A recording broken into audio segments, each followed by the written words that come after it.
आवाज जनतेचा, लढा सर्वसामान्य जनतेच्या न्याय हक्कांसाठी। पत्नीच्या चारित्र्यावर संशय घेऊन पतीने पत्नीच्या डोक्यात चाकूने हल्ला करत जीवे मारण्याचा प्रयत्न करून पत्नीला जखमी अवस्थेत सोडून आरोपी पती घटनास्थळावरून फरार झाला असता पती नारायण बाजीराव चव्हाण याला बेड्या ठोकल्या। राहुरी पोलीस ठाण्यात जखमी मंदा नारायण चव्हाण हिचा भाऊ भगवान दादाराव जाधव वय वर्ष 28 राहणार वाघोली तालुका जिल्हा पुणे यांनी फिर्याद दिली आहे।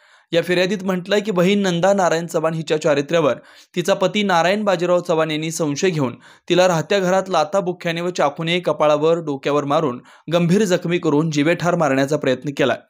मंदा हिच भाऊ भगवान जाधव हे तिच्या सासरी मोमीन आखाडे येथे पाठवत नव्हते, परंतु आरोपी यांनी वारंवार फोन करून तो नांदण्यासाठी आली नाही तर तुझ्याकडे पाहून घेऊ अशी धमकी दिली। त्यामुळे तिला नांदायला पाठवलं असता आरोपी पती नारायण बाजीराव चव्हाण यांनी तिच्यावर हल्ला करून तिला गंभीर जखमी केलाय।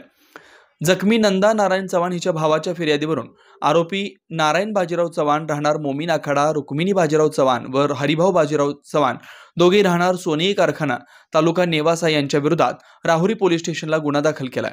पुढील तपास पोलीस निरीक्षक संजय ठेंगे यांच्या मार्गदर्शनाखाली पोलीस उपनिरीक्षक समाधान फडोळ, पोलीस कॉन्स्टेबल रवींद्र कांबळे करतात।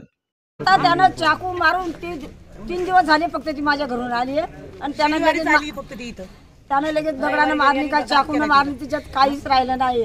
त्याला मला फाशी पाहिजे, माझे 4 लेकरं कोण सांभाळणार? मला बदल्यावर बदला पाहिजे, मुलीवर हात करा ना, मला त्याला फाशीच पाहिजे बस, मला दुसरं काही नाही, मला फाशी पाहिजे त्याची। या मुली नाही तर त्याच्या ताब्यात द्या, जाऊ द्या। नवनवीन घडामोडी आणि सत्य बातमी पाहण्यासाठी आजच आमच्या YouTube चॅनलला सबस्क्राइब करा, शेअर करा आणि लाईक नक्की करा।